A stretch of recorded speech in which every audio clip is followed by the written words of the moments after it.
Hey everyone, I hope you're all doing well. It's been a long time since the last episode and the release of Volume 1 of my short stories. Before we get to the latest tale, here's a quick update on things. Several new all-original stories are on the way. These will be part of the upcoming Volume 2, along with the stories found in previous episodes, 27 and 28. If you haven't done so already, check them out by clicking this channel and selecting videos. This way you can easily go through each one. In addition, I would greatly appreciate any likes, subscribes, and shares that you do, as this helps get my work out to more people and shows your appreciation for these tales. If you would like to show even more support and would like a great book to read, please check out Volume 1 on Amazon. If you have a few bucks and want to support the arts, by all means purchase this very low-priced book. It's for sale as a paperback or digital book on Kindle. You won't regret it. You can follow me through Amazon by simply clicking my name on the book page and selecting follow. This way you'll automatically get book updates. And now to the story at hand. This one is about the family next door and their unkempt yard. What secrets do the tall weeds hold? What's going on over there anyway? Find out now. The Family Next Door by Mike Young. Go long, 8-year-old Charlie yelled as his friend Alberto ran to the far end of the backyard. Alberto picked up the pace, then turned sharp to the right. Charlie launched the football to where he was expected. Charlie's older sister, Samantha, attempted to run along with Alberto to intercept the ball, but she wasn't quite fast enough to get there on time. Alberto jumped up and grabbed the ball from the air, landing with the grace of the great receivers of the NFL. Then, he added a totally unnecessary spike of the ball to finish the imagined touchdown. "Aw, man, you're always too fast," Samantha complained. "Cheer up, Sam," Alberto responded with a smile. "Here, throw it back to your brother." He handed her the ball, which she snatched with an annoyed look. Sam held the ball in front of her, examining it. She rolled it around to align the stitching with her fingertips. Then she pulled back and launched it at her brother. The spin was as perfect as any throw the great quarterbacks ever threw. Unfortunately, there was a little too much fire in it, and it soared way over her brother's head. Charlie watched as it flew over the brick wall behind him. "Geez, Sam," Charlie yelled. "My arms aren't that long." "Sorry," the would-be quarterback yelled from the other end of the yard. She and Alberto walked over to Charlie and the wall. "Now what?" Alberto asked. "Now we climb over and fetch the ball," Charlie responded matter-of-factly. "And by we, I mean Sam," he added. "No way," Sam responded. "You should have caught that." "Not when it's 20 feet above my head," Charlie replied to his sister. Okay, Alberto interjected. "Before the two of you start fighting, like you do every day, let's play rock, paper, scissors to decide. Loser goes over." The two siblings looked at each other, then back at Alberto before agreeing. All three kids extended their arms. With a measured count, they cast out their hands. Unfortunately for Alberto, he played rock, while the siblings played paper. "Best 2 out of 3? He pleaded. Sam and Charlie just stared at him and shook their heads. All right. I'll climb over and get the ball," he said as he stepped up to the wall. He stood next to it and touched the mossy red bricks. He then wiped the funk from his fingers onto his shirt and turned to his friends. "A little help?" he finally said. Charlie stepped forward and extended his arms low. He connected his hands to serve as a step for his friend. Alberto stuck a foot out and stepped onto the waiting hands. He then pushed off and grabbed the top of the wall using the additional height. He struggled to pull himself up as Sam and Alberto helped push from below. Finally, he was able to get to the top of the wall and rest. "What do you see?" Sam asked. "I see a jungle." "That's what I see," Alberto replied. "It can't be that bad," Charlie responded. "Well, maybe not a jungle, but it is a mess over there. I thought a family lives in that house. Nobody knows how to mow the grass?" "Well, since the dad left, I guess nobody takes care of the yard," Sam replied. "It's been a long time since Arnold was around. I guess raising 5 kids takes most of Jennifer's time." Alberto shrugged from the top of the wall. "Well, whatever the reason, I'm not going over there." Alberto turned around, threw his legs over the edge, and looked down at Sam and Charlie below. Then he added, "I guarantee there are snakes. Who knows what else? Let's play another game." Alberto hopped back down with an awkward thud. Soon, the three kids had forgotten all about the football, the overgrown yard, and the possible snakes, and were busy throwing rocks at old cans. It was a fierce competition of knocking over as many as possible per turn. In typical Charlie fashion, he was making up new rules as they went along, cheating his way to victory. He explained the unnecessarily complicated requirement that you can't just knock any can down on your throw, but have to knock down a red one before moving to a silver one. And if you miss completely, you must start over. Sam was about to tell him he was an idiot when a girl's scream interrupted the game. It came from the other side of the wall. "What was that?" Charlie asked as all three kids looked in the direction of the wall where the sound originated. "It sounded like a girl scared out of her wits," Alberto answered. "Maybe we should check it out," Sam added. "No way," Alberto responded. "What if someone's in trouble?" Sam responded. The two boys looked at each other, neither wanting to go over and both hoping the other would speak up. Finally, Charlie spoke up. "Okay, let's go have a look," he said, as he started heading in that direction. Alberto rolled his eyes and followed along with Sam. The three kids stepped up to the wall and helped each other to the top. Alberto was last, but the siblings were able to reach down and help pull him up. Once all three kids were up, they looked around. "You weren't lying, Alberto," Charlie said. "Let's explore." With that, he slid as low as possible, hanging from the wall. Then, he dropped down to the other side. Sam and Alberto followed, each with a thud. The kids found themselves in very tall grass. It grew in various clumps, from knee-high to all the way up to their necks. "Where to now?" Alberto asked. "How about we head to the right along the base of the wall? We can make our way into the woods area and check out the tree house," Sam responded. "Nah, let's go straight ahead," Charlie replied.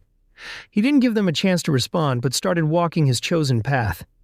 Alberto followed. Sam hesitated, then decided to follow as well to keep from splitting up the group. The kids made their way through the tall grass slowly and cautiously. Some of the weeds were prickly and stuck to their clothes as they walked by. Flying insects buzzed around their heads while others trilled loudly in the distance. They had only gone a short way when one of Charlie's feet sank into some kind of muddy puddle. "Geez," he mumbled as he stepped back and pulled his foot from the muck. "If that's the worst thing we find over here, we'll be all right," Sam responded. She pushed past her brother as he wiped his foot off in the grass. Careful to walk around the mud, she proceeded ahead. Not wanting her sister to be in the lead, Charlie quickly caught back up and shoved her to the side, getting back in front. Alberto joined his friend. "Hey," Sam protested. "Last one in the group is a rotten egg," Alberto answered, looking at his friend for approval. Charlie nodded and smiled. The moment didn't last for the two boys as suddenly a streak crossed the path in front of them. Alberto jumped back, almost knocking Sam down. "Was that?" Alberto began to ask. "Yep." Charlie cut him off. "Looked like a snake to me," he added. "I told you there would be snakes out here," Alberto yelled out. "I'm heading back." "It was just a snake," Charlie responded. "Besides, you can't get back over the wall without one of us to help." Alberto pondered what to do next when the snake returned. This time it stopped right in the path before the kids. It curled up as if to strike and stared directly at them. The kids could see details now. It was black with brown and white rings around its body. The head was large, almost too large for a snake. Its eyes were yellow slits, and its tongue flicked up and down and in and out of its mouth. The kids stood frozen, looking down at it. Finally, Charlie made a move. "Scram!" he yelled as he jumped at it. It stared him down without flinching. Charlie looked around for a stick. Not seeing one, he grabbed a tall weedy plant and uprooted it. Then he tossed it at the snake. That was enough to scare the serpent, who slithered off into the weeds nearby. "Well, that was stupid," Sam blurted out, releasing tense energy. "You're lucky it didn't bite you messing with it like that." "Hey, it worked, didn't it?" Charlie replied. "Yeah, but where'd it go?" Alberto added.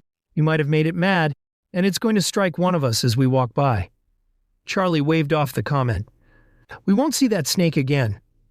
Come on, let's keep going." The kids continued walking, but with much more caution than before. Each snap of a twig or crackling of a dry leaf underfoot made them jump. Eventually, they made it to a clearing. This is where the in-ground swimming pool was, though swimming wasn't advisable as the pool was filled with dark, murky water. Evidently, it had not been taken care of in some time. The only thing good about the pool for the kids was the weedless patio around it. They finally had some open space. "Now what?" Alberto asked as the kids sat down on the concrete surface. "We go for a swim, of course," Charlie responded. "Don't be a—" Sam began to respond, but Charlie cut her off. "I'm just kidding, sis," Charlie said, "but we should at least check it out." He hopped up and walked to the edge to look down at the water. Alberto joined him. "Do you think there are gators in here?" Alberto asked jokingly. "I wouldn't be surprised," Charlie responded. Just then, the water, which had been as flat as glass before, began to show motion. The two boys watched to see what might be making the water move. Sam could see it from her spot and hopped up to join them. Right as she approached the edge beside the two boys, a muffled splashing sound emanated from the skimmer cover next to them. They jumped back right in time as the lid rose, pushed up by something underneath. It lifted another few inches before sliding onto the pool deck with a clatter. In its place was a large wet rodent of some kind. "Is that a rat?" Alberto asked. "Looks like one to me," Charlie responded. "A really big one at that." The kids stepped back to put some space between them and the giant rodent. "Why is it not afraid?" Sam asked. "It's just staring at us." "Maybe it's deciding which of us it wants to eat," Alberto replied. "Not funny," Sam responded. "Don't be stupid, sis," Charlie chimed in. "It's too small to eat any one of us." "Well, it could take a snack-sized bite if it's quick enough. You would be a tasty treat for it." Sam sighed at the unnecessary comment. "Or maybe there's a whole family of them that could make a feast out of you," Alberto added, glancing at Charlie with a smile. "You boys are stupid," Sam responded. "Come on, let's keep going." She began walking back into the weeds. She turned around to see Charlie poking at the rat with his muddy foot. The rat was sniffing it curiously. "If that thing bites you, I'm not calling 911, she added. Charlie gave the rat one last nudge, then joined his sister with Alberto close behind him. The three kids worked their way through the overgrown yard toward the woods in the back, complaining the whole way. They were getting itchy and small no-see-ums were constantly in their faces and biting their arms. It wasn't a long walk, though, and soon the kids arrived at their destination. It wasn't so much a forest, but more of a large wooded area in the backyard. Still, it felt like a large, mysterious place to kids with active imaginations. This is probably why the kids who lived on the property enjoyed going out there, and why they had built a treehouse, high in an old live oak tree. They approached with some caution after their experience with the snake and rat. Even Charlie walked slowly and paid attention, a rare thing for him. All three were silent. As they walked deeper into the woods, it became darker and the air became cooler. Typically, this would be refreshing and welcome, but with nerves already frazzled, the kids felt chills instead. "So where's this treehouse you were talking about?" Alberto asked, finally breaking the silence. "It's up ahead," Sam replied. Right at that moment, a squawking sound came out of the trees above the kids' heads. Before the kids had figured out what was going on, a large crow swooped down upon them. But this wasn't an ordinary crow. It was the size of a hawk, and it had what appeared to be a necklace around its neck.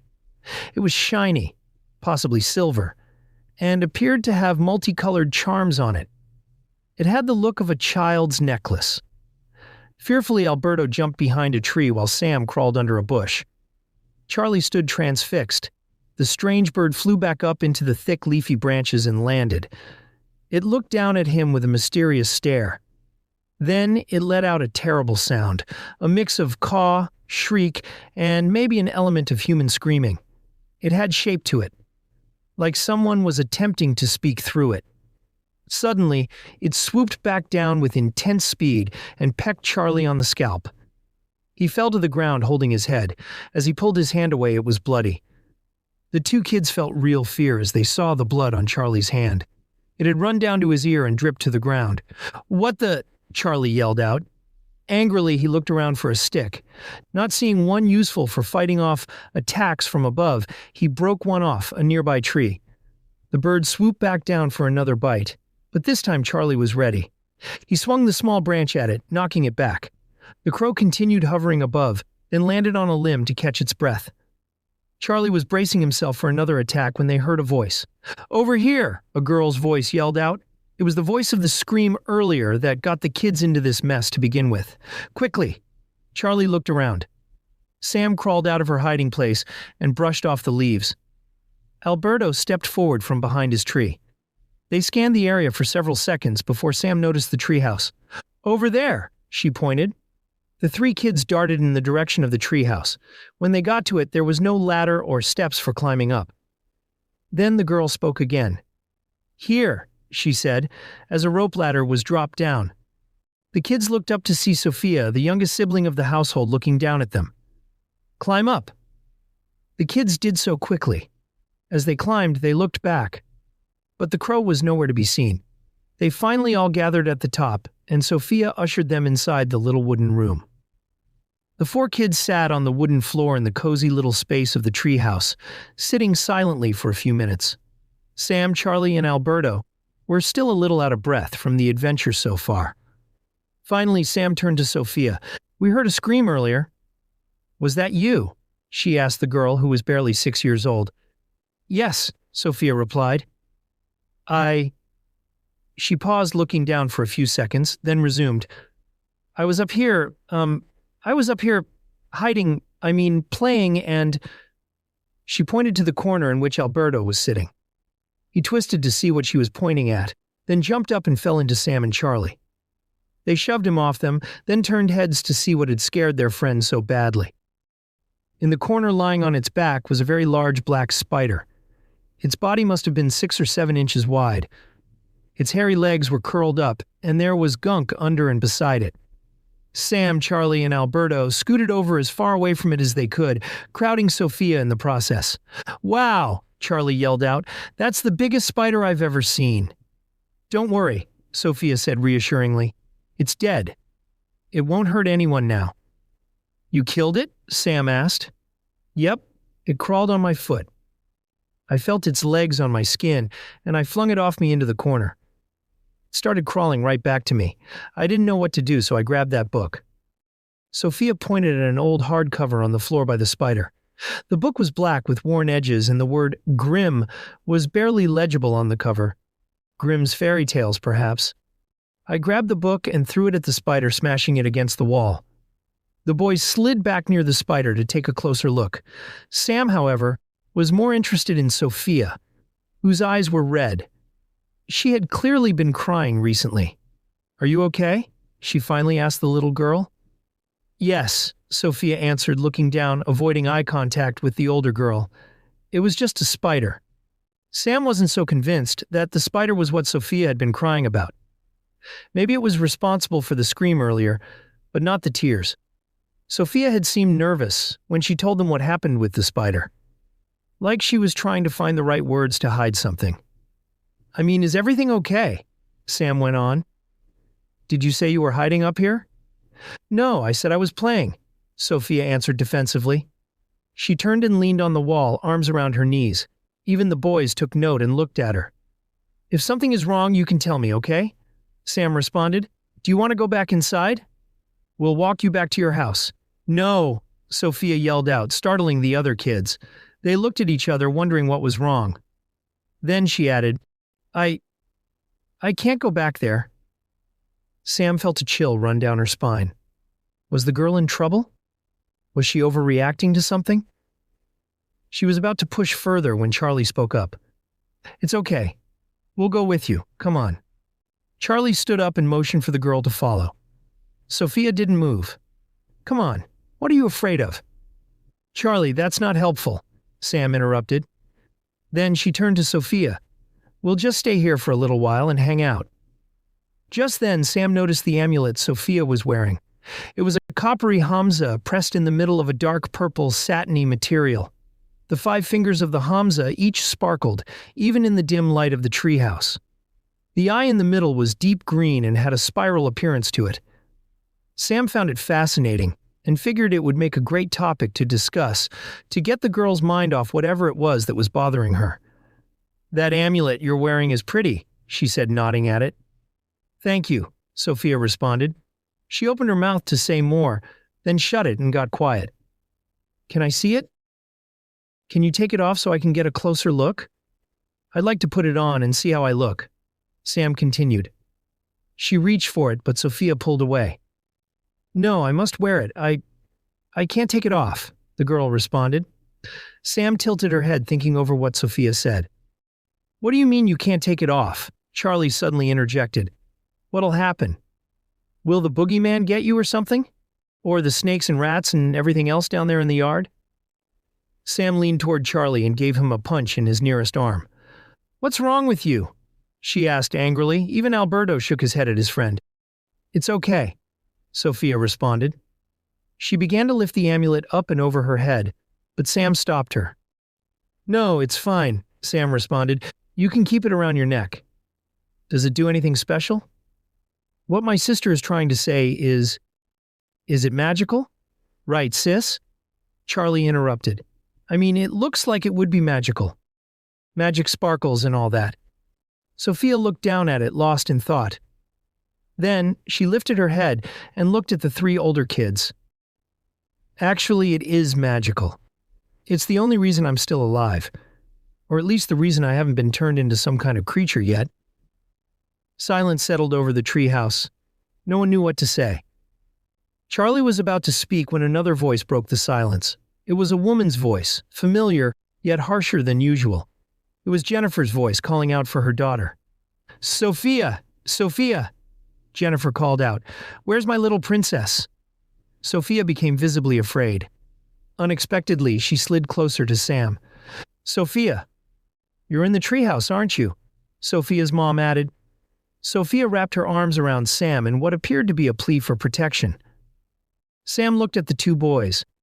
Then she put her finger over her mouth, asking them to remain quiet. You can't hide forever, child, Jennifer called out in a rougher, meaner tone. Your brothers couldn't hide. Your sister either. The kid's eyes all widened. Wait, what? Charlie whispered. Sam shushed him right away. What is this?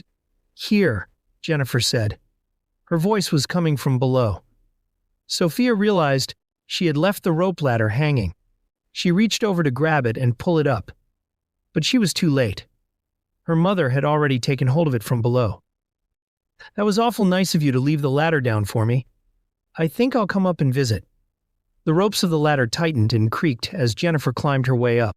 The kids tensed up. They looked at each other for what to do next. Suddenly, Sophia broke the silence. You're not my mom, she yelled out. You're not my mom. Quickly, she turned to the three other kids. She's not my mom. What do you mean? Sam whispered. Sophia didn't answer, but began yelling out louder than before. Sam could see the amulet on the little girl was glowing. You're a demon. You're a devil who took over my mom. Sophia leaned over and looked down at the one climbing up the ladder. You're evil, and you tricked her. Suddenly there was loud guttural laughter from below. It was the kind of laughter monsters make in kids' imaginations. Stupid child, the voice said. This time there was not a hint of Jennifer's voice in the words. The voice sounded completely horrible. Your mother asked me in. All those books about the occult. Those dark spells she experimented with from her collection of grimoires. Her bizarre prayers to unknown entities. It was easy to slip right in. The three kids couldn't believe what they were hearing. Even Charlie had chills. This woman, mother of 5, usually warm and friendly, was saying some scary things. Just as they could take no more, the mother's head appeared at the top of the ladder. It vaguely resembled Jennifer. Her general features were noticeable, but her skin was gray, and her eyes had a chilly, demon-possessed appearance to them. The kids screamed and slid back as far away as possible. Oh, you have guests? The woman said, as she noticed the other kids. She finished climbing up and stood in the doorway. Room for one more? Suddenly, without thinking it through, Charlie jumped up and grabbed her by the arm. Alberto joined his friend and grabbed her other arm. They dragged her to the nearest corner, the one with the dead spider. She began to struggle as the boys attempted to hold her down, not really knowing what to do next. A little help? Charlie yelled at his sister. Sam crawled over and grabbed her kicking feet. "Now what?" Alberto asked as the possessed woman struggled more fiercely and began spewing unintelligible sounds. "Now I kill you all," the woman interrupted, briefly returning to intelligible English. She then began mumbling what sounded like incantations under her breath. "Tenebrae, Servio, Mortem, Suscipite." "What do we do?" Charlie repeated Alberto's question, trying to ignore the woman's words. No one had an answer. "Ah, I see Chris didn't make it," the woman interjected. She was looking at the dead spider near her head. "Pity he couldn't speak human in that form." Judging by the blood, there must have been a misunderstanding. The kids all had the same realization at once. Chris, the spider, the dark magic that turns humans into beasts. Alberto began to feel sick, but kept his grip. I hope the other children didn't meet a similar fate. The possessed woman laughed. "Let's see. There's Josh, who now lives as a smelly rat feeding on bugs and garbage scraps, and there's Abby, the angry crow. She's probably still wearing that stupid necklace around her feathery neck. Oh, and Big Brother James, who's now a slithering snake. It's a wonder Abby hasn't swooped down and eaten him by now. It was his snooping that got you kids in the mess you're in. He couldn't leave well enough alone when he found your father's wallet and started asking questions." The kids looked at each other in shock and disbelief. What madness this was. Were Sophia's siblings really turned into creatures by their own mother? They pondered what to do next when an idea occurred to Sam. "Sophia, that necklace. You said it kept you alive. Can it be used to make the demon leave your mom?" Sophia looked down at the necklace. It was glowing more brightly than before, and the eye was turning clockwise.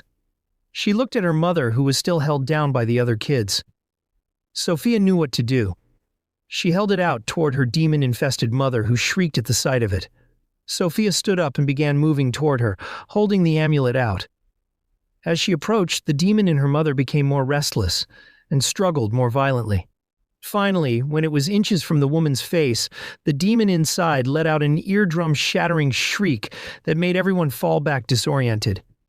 The amulet laid several feet away from them on the floor. She pulled herself loose from the kids and stood up. Sophia fell back in fear and ran to the wall on the other side. The woman stretched and stood tall as the kids shrank in fear. "There now," she said, tilting her head to one side, creepily staring with demented intent. "One by one, I'm going to turn you kids into unrecognizable things." She held a hand up and pointed at each kid, thinking up what each would become. "One of you will be a bat, perhaps. Or a large centipede." She looked at Sophia. "You will become an amorphous, mucky blob like your father." As the demonic woman said this, she noticed Charlie's muddy shoe and smiled. "Oh, I see you already stumbled upon him," she added. "I hope you didn't walk around too much in the mud." It was probably a bit painful for dear Arnold. Hearing this, Sophia couldn't take any more. Rage built up in her, the likes of which a 6-year-old should never know. She stood up, took her necklace off, and threw it at her mother. Everything seemed to happen in slow motion as the amulet turned en route to its destination, and the Hamsa detached from its background. It grew as it soared through the air and finally landed on the woman's face. It attached itself to her, fingers gripping tight.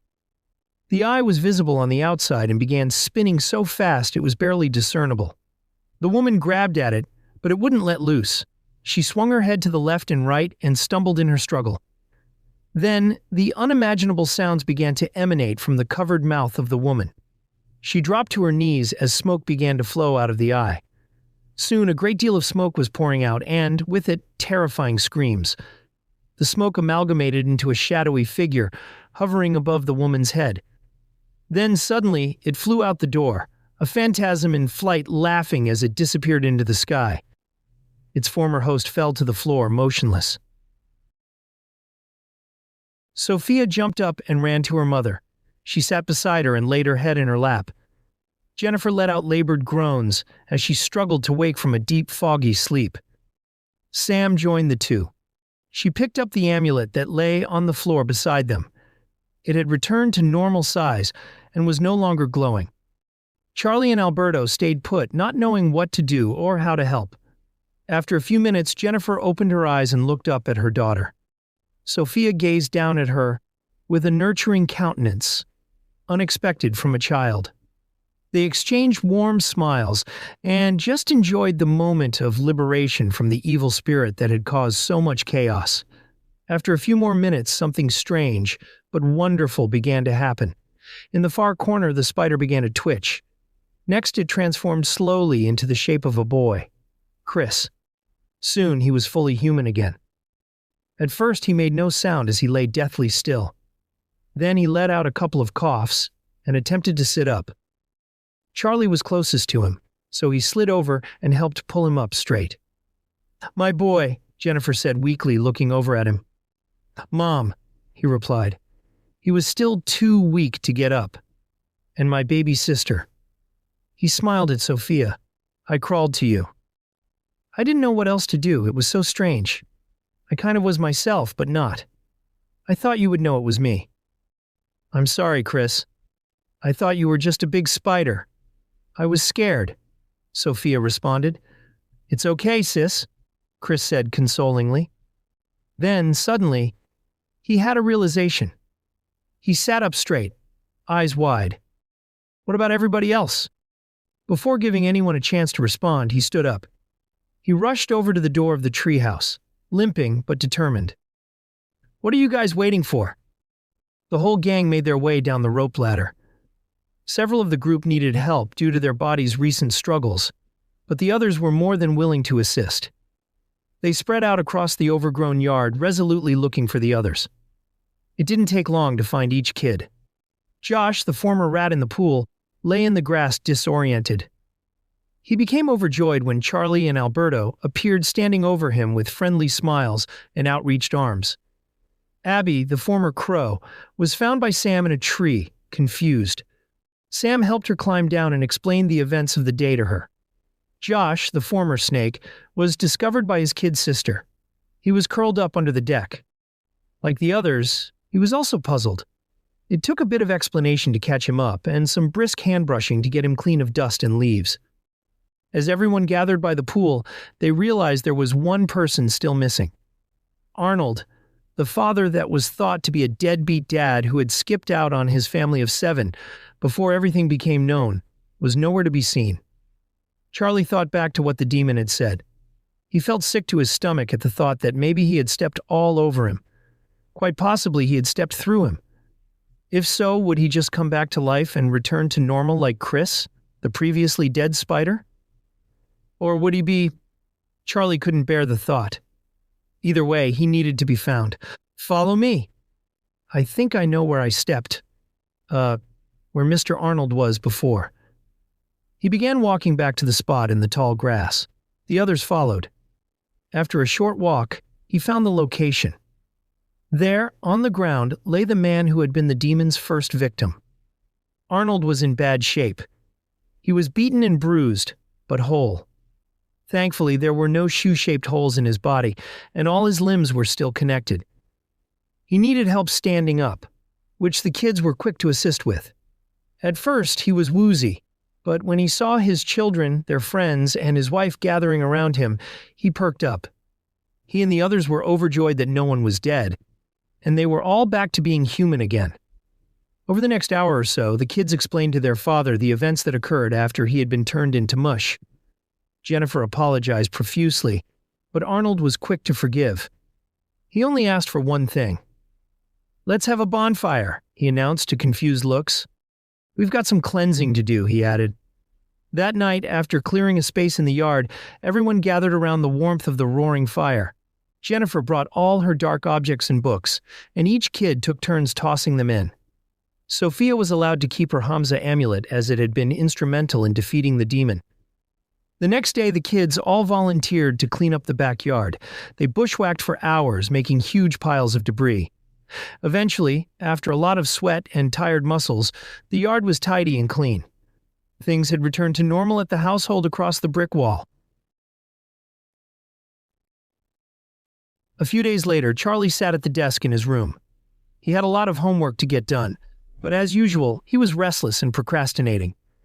After a few attempts at reading Charlotte's Web, his school assignment, he put it down and rested his head on his arm. Suddenly, he popped his head back up excitedly. Charlie slid open the drawer of the desk and pulled out a different book. He held it up and examined it. The book looked old. Incredibly old, in fact. It was black, but there were gold-colored words and symbols partially visible on the cover. Charlie set the book down on the desk and ran his fingers along the words. The first few letters of the title were clearly legible, but the others were not. At first, he could only make out the word Grimm. He pointed his desk lamp at the cover, focusing its light on the remaining faint letters. After some examination, he finally had the full title, Grimoire. He opened it up and started reading. It had a damp smell, like the earth after a rain. The pages were curiously warm, inviting. There were strange words and cryptic drawings on every page. For the first time, he had found a book he couldn't put down. He read well into the night.